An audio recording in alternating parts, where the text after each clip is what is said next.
I love this bright teal blue. This is the other one.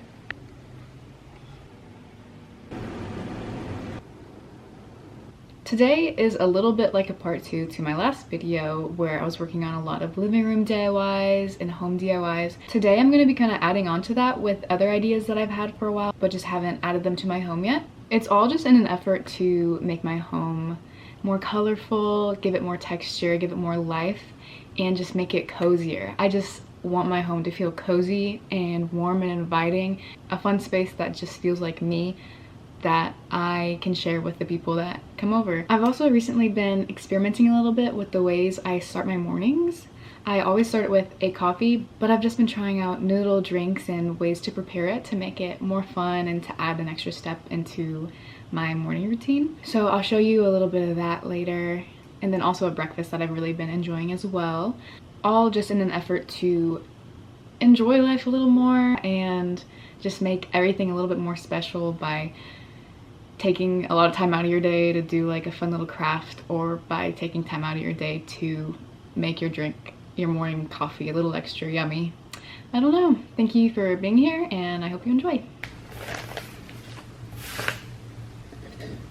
To protect, we are going to be making the reverse of this today.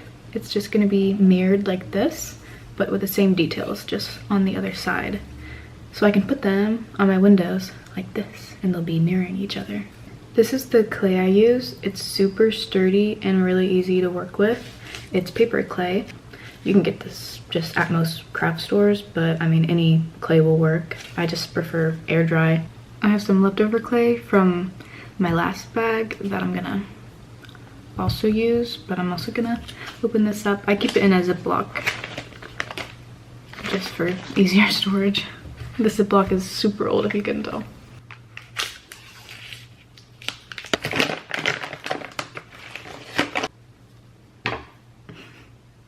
Okay, I'm gonna incorporate some of the old, some of the new together and flatten it out so I can kind of put this on top and then cut out the shape just to make sure they're super identical.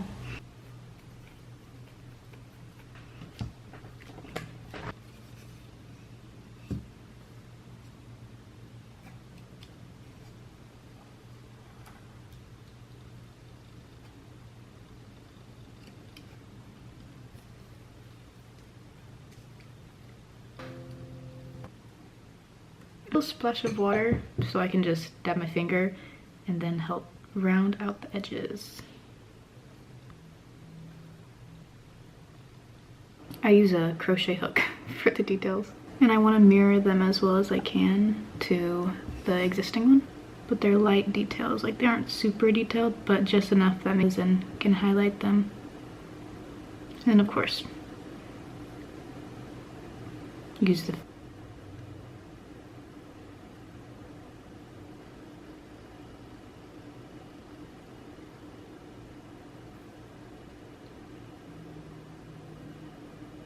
okay, and there we are.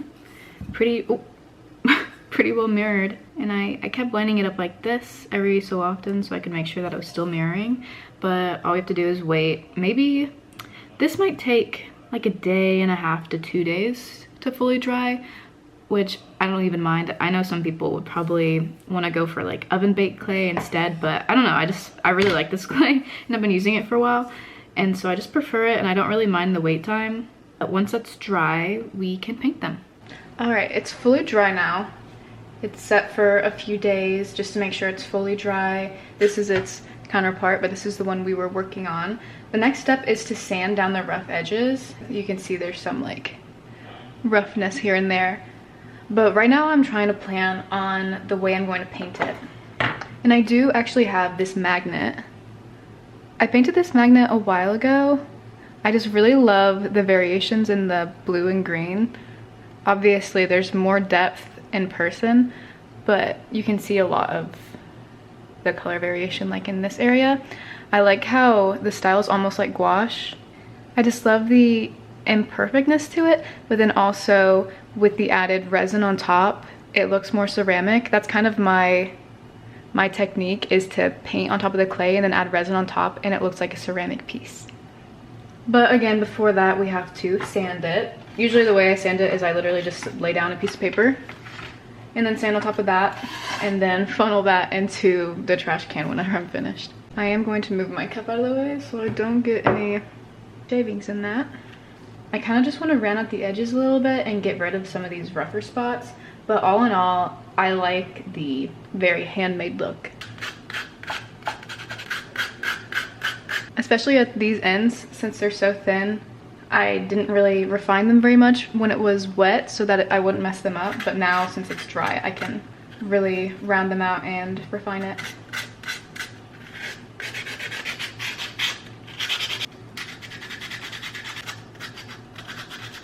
The grit of the sandpaper is pretty high, and this is just paper clay, and so it shaves away really quickly, so I really just have to do a few passes to get it how I want. I actually have a silicone mat that I use to paint on top of. If it looks nasty, no it doesn't. Prepped and ready. I'm going to mix up a range of blues. I'm gonna do like a light teal blue, a mid blue, and then a dark blue. And then I'll just mix them on top. That's my technique. I'm just gonna glob on paint and see how it looks. I think my main goal is just like a nice, pretty bright blue. I feel like my living room could use that because these, I think I mentioned, these are going on my windows, in between my windows, because I have 3 windows and they're going right there. Okay, I have my colors. I like to use Americana craft paint.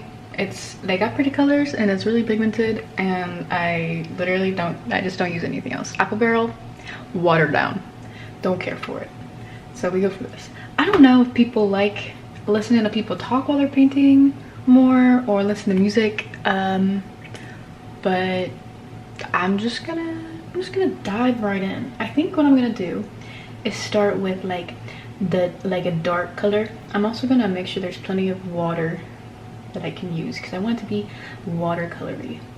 And don't judge before I get done, because this is a trust exercise. This is a work in progress. I'm also figuring this out. We're figuring this out together. And so we're gonna start splattering on colors. I have a vision, I have a dream. I'm gonna zoom in for you. The wispiness. I enjoy the wispiness. I think my technique is just pat, pat, pat, pat, pat. And like that. I'm not going for detail. I'm going for, I don't know what I'm going for. I'm going for, this is a pretty little bird. My pretty twin little birds on the wall. Don't you love them? Please tell me you love them. That's what I'm going for. Now, I'm thinking this is gonna come together pretty quickly. It already is, just because I'm not going for detail, but I'm already getting the effect I want. Blue. I love this bright teal blue. It's so fun. I love the way it looks on that magnet. I wanted to like emulate that on this. I want a little bit more of this bright teal color. I'm not gonna swatch that around. Oh, she's lovely. I think I'm doing little swirlies. I'm doing little swirls here and there with some of the different colors. I think that is beautiful, gorgeous. I love her. And of course I will do that to her sister as well. Gorgeous, gorgeous girl. Look at her.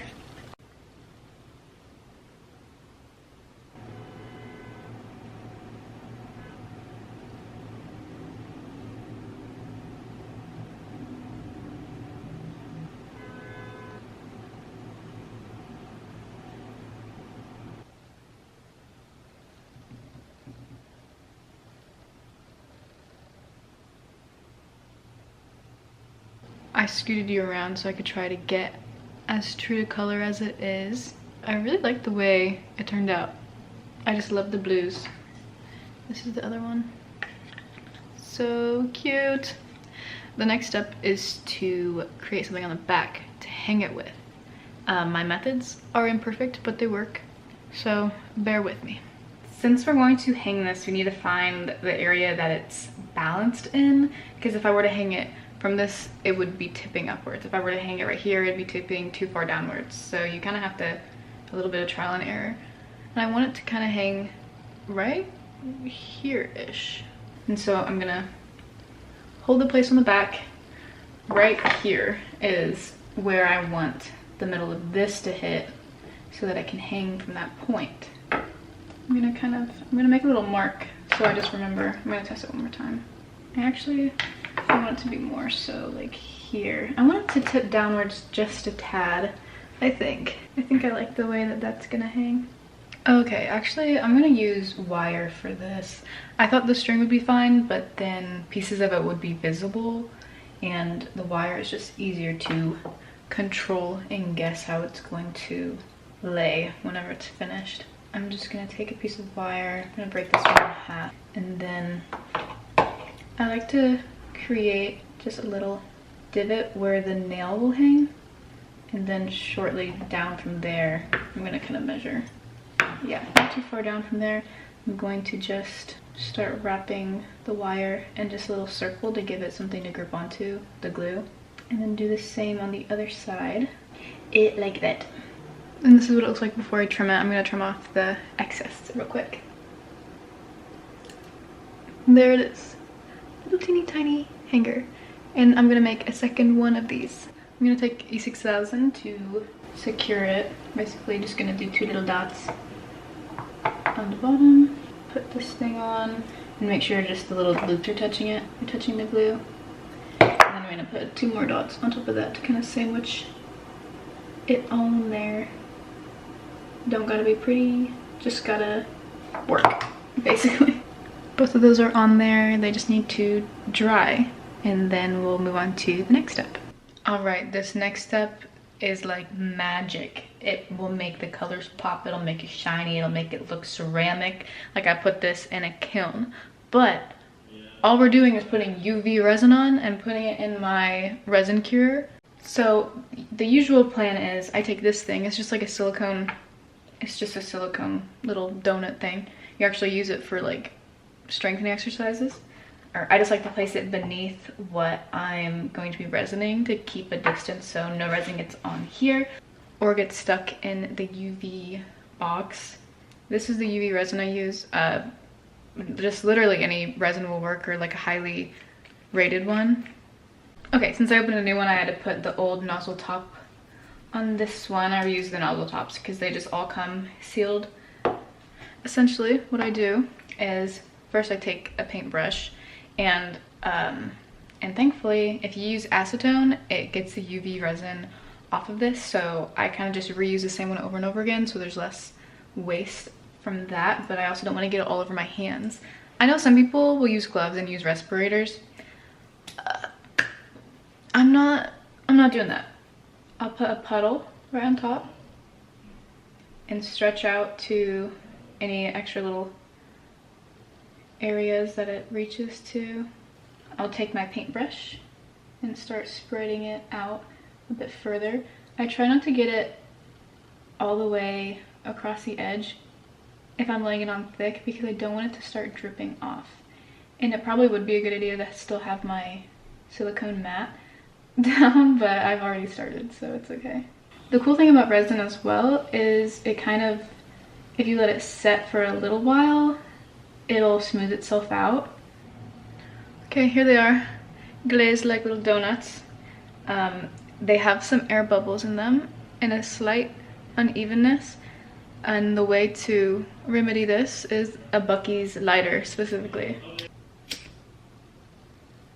Hold it just close enough.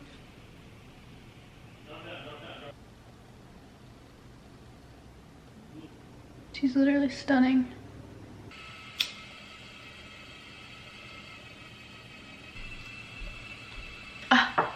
Stunning! This right here, this is my craft cart. It's a disaster, don't look too close.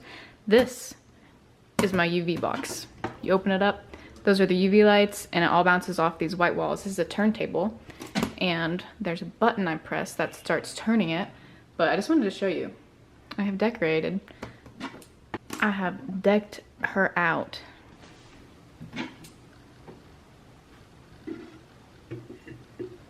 Mama is in there.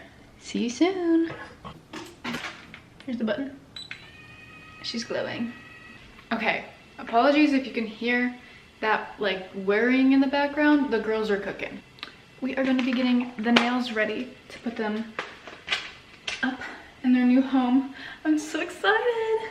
They're going to be going here and here approximately. I want them to be just above where this is here. Also, I don't own a hammer because I just used the end of a screwdriver. This is a flathead. Why would I buy a hammer if this technique works, you know? I felt like I needed to grab one to see if it will hang in the middle of this right here or if it'll be a little off considering where this is. The little post I made is hung. Yeah, I think it's gonna need to be just the tiniest bit off-centered. Nothing I do is an exact science. I kind of just guess and go with it, and if it ends up looking good, then I don't have any reason to figure out a better solution, you know?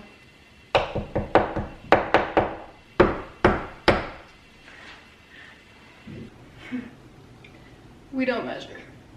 We do we do approximations. Yep. So, yeah. Do it right here.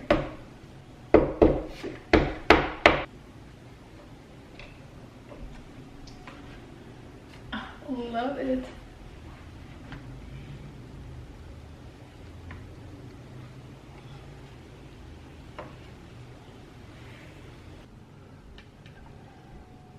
I'm gonna block this. Yay! Oh, cute. Yeah, that looks so cute. And the twin. I've been wanting to make an Earl Grey infused like milk half and half mixture that I can use to make like cold foam for my lattes or my teas, anything like that. I had it once at a coffee shop and it was really good. So I think I can try it. I feel like it's gonna be pretty easy. I looked up one article on how to make it, so I'm basically set. You basically just put the Earl Grey in the milk and just leave it in the fridge for a while. So that's what I'm gonna do. I got just generic Green-Wise Earl Grey tea. This stuff, it's pretty good. I love Numi, they're so good. This is my favorite tea.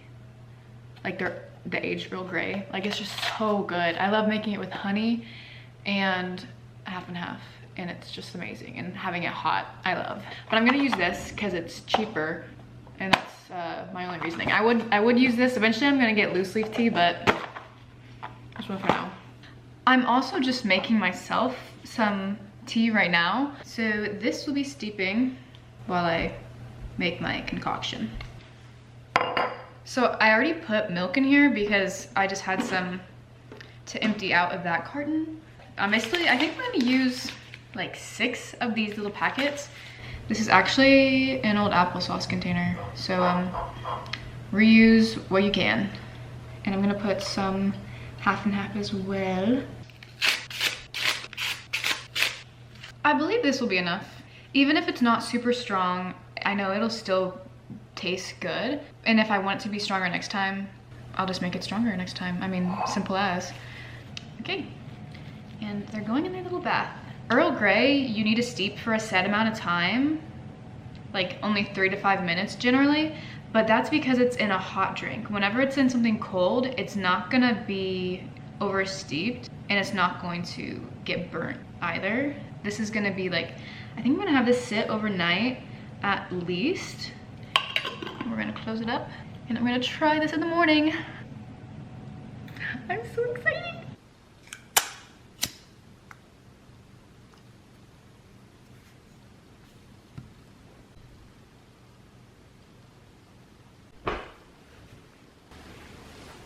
I've already tried it and it's really good, but it's strong, so I usually dilute it with a little bit of milk.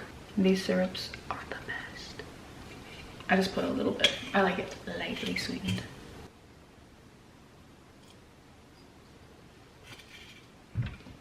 But I am probably gonna use the rest of this. I've got like 3 servings out of it, which I think is pretty good. And then not quite halfway diluted with milk, just like a little extra splash, like that. Coffee in my mocha pot. This is a large mocha pot or just a bigger mocha pot, but I put an amount in that just makes 1 cup generally, unless I'm planning on needing 2 coffees that day. But all frothed up, ready to go. It smells so good. Yummy.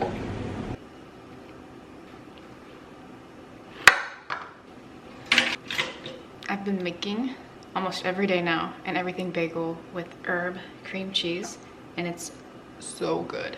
So basically you need parsley, thyme, dill, and oregano. And there are exact measurements. I kind of just put a healthy amount of each because I'm using an entire block of cream cheese, and you definitely can look up a recipe, but this is just how I like to do it. I actually have another dill.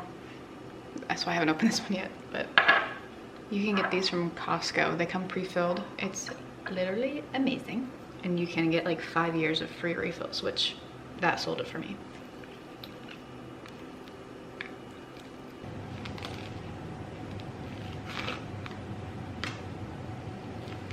Ta-da.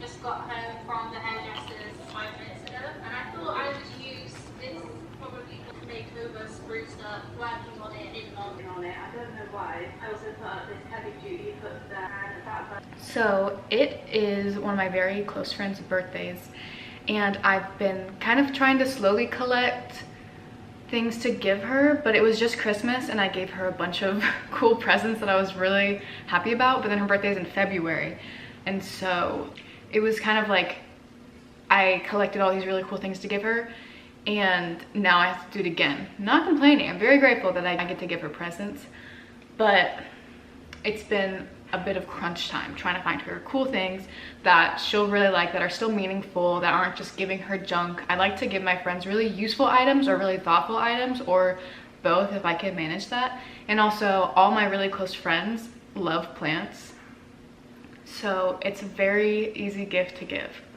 So I picked up this really cool little plant pot. I'm obsessed with it. It actually, these are like little mushrooms. I didn't even realize that at first, but I just love this blue, and I love, like, it's a very petite little pot, but I really like it. It's not massive, but I think it will be good just to have like on her dresser or on like a side table or something.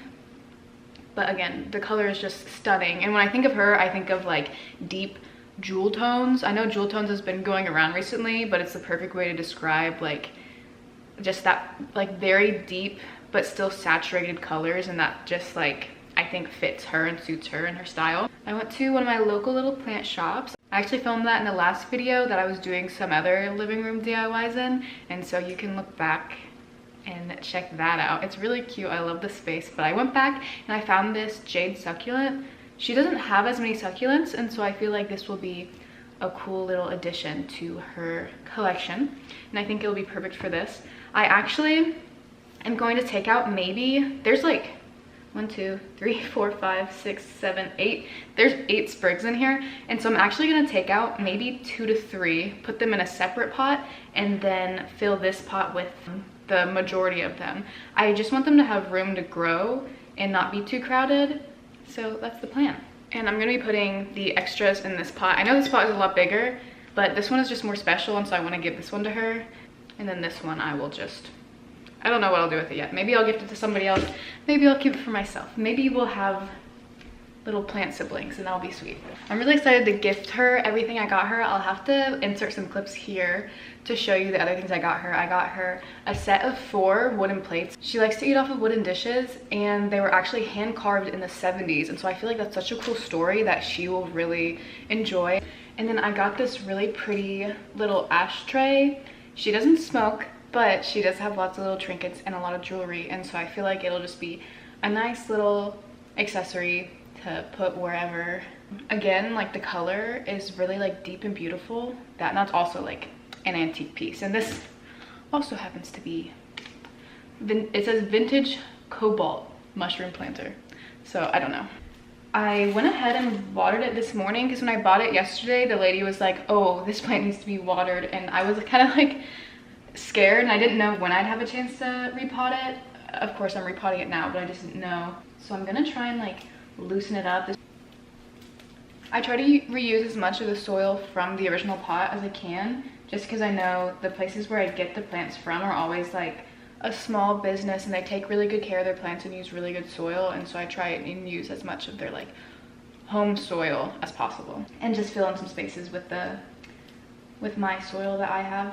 I'm barely even tugging and the roots are just coming off of the sides of it. So I'm just gonna separate these two big ones right here and then keep the rest of these together. I think they will fit well in now I have them separated, and I think that these 1, 2, 3, 4, 5, I have 6 of these sprigs that are gonna be going in here, and I think they'll fit nicely. Again, since the pot is small and the plant is small as well, I just want to make sure that there's plenty of space. And like I mentioned before, I'm gonna be filling up a lot of the pot with as much of this like home soil as I can.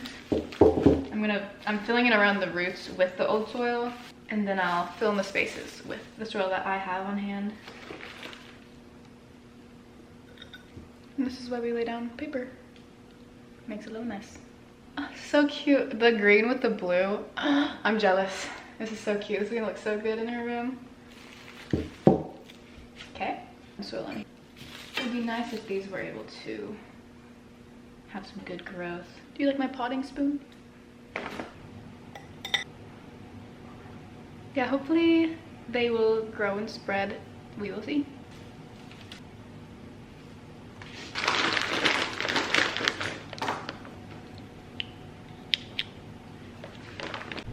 This, I had already watered it when it was in its other pot, but I'm just gonna add some more because the other soil that I added wasn't super wet.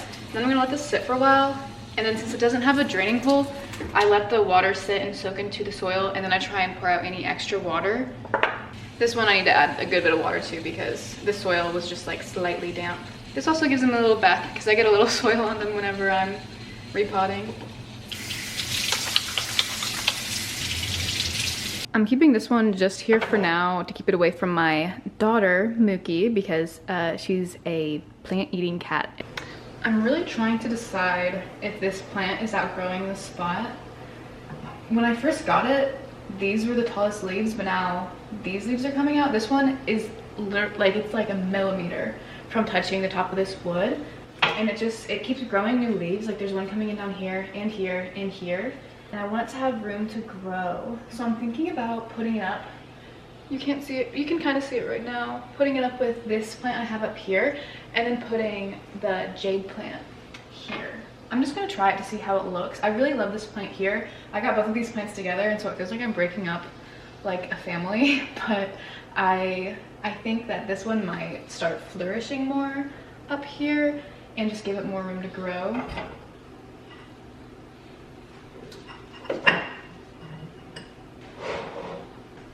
This one here, it definitely feels emptier on this shelf. I was already thinking of adding some more decorations here anyway, and then I was like, oh, I'm gonna try out this here. Honestly, putting it up here might be better for the plant anyway, because then it can get more surround of the indirect light, because it is leaning quite heavily forward trying to get more light from the window. And then this plant will probably do better here. Wait, let me look it up. How much light does a jade succulent need? Okay, it says a minimum of 4 hours of direct sunlight or 12 hours of bright and direct light. And there's no direct light that comes through these windows, but from the time the sun rises to when it sets, the way that we're angled is that the sun is like literally always coming in through these windows. So I think that's gonna be perfectly fine. I'm just gonna scoot it to the edge here. Maybe I'll have them sit here, and then I'll find some other decorations to like fill the spaces here. I just got some pictures printed, and so I could probably add maybe some photos here and here. I think that would be cute. I think they'll be perfect. And then this one, because that one needs direct sunlight, but with the light coming in and bouncing off the white walls, I think that'll be really good for it. I think maybe it'll do even better. It's already been doing good because it's very happy and growing so many little leaves. And now this plant will have a buddy, which is good for it. So yeah, I feel good about this. I feel good. I have these two picture frames that I thrifted forever ago. I just haven't had any pictures to put in them yet. I love them both a lot, but I've been dying to use this heart one. I just think it's so darling. Oops. I've just been holding on to that picture so I can use it as a template for when I actually put a picture in here. So I think that could be really cute just right here. And then I like pretty rocks. And so I've been looking through the extras that I haven't had any space to put up and away yet or like decorate with yet. I have this piece of green calcite I really like. Set like right there. And then I have this carnelian that actually the same friend that I just repotted that plant for gave to me pretty soon into knowing her when we worked at the same place. And so I feel like that's a nice little ode to her. And then I just have a lot of tumbles in here, I feel, and not big enough or substantial enough pieces. I do have this spirit quartz. I think that's what this is called. But it's gold spirit quartz. This is one of my favorites. Of course I say it's my favorite and I can't remember the name of it, but I find it beautiful. Maybe right there. Yeah, I think that's sweet. This shelf has been quite empty save for the two plants, but since they were both big, I felt like it was okay. But now that I have a smaller plant here, I feel like this works. And I like that kind of, it's got some good roundness to it. I enjoy that. That's sweet. Yay. Years if I should get a new kettle, but actually, I love this kettle. I feel like it's clear, and I have all my. I can't wait.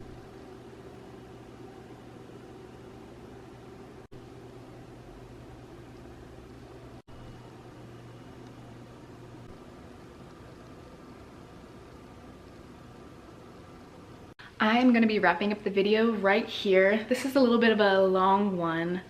I am still trying to figure out kind of my balance since I've only been making videos for a couple weeks now.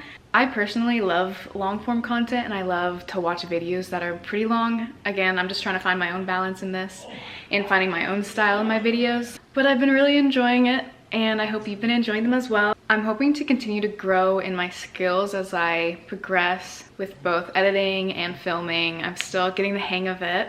I'd love any sort of input you guys have. I'm going based off of just what I like to watch because I'm trying to just attract people like me to my videos because the type of videos I'm trying to make are the videos that I would personally watch. So I'm just gonna keep going along that track and we'll see where it goes. Well, she hasn't been in this video. She came to say hi. I'm just having a lot of fun. This is a new fun creative outlet I really haven't explored much before. I'm really excited to see where it goes. What do you look? She looks grumpy. I appreciate everyone who has been watching and supporting me so far and I will see you next Friday. Bye.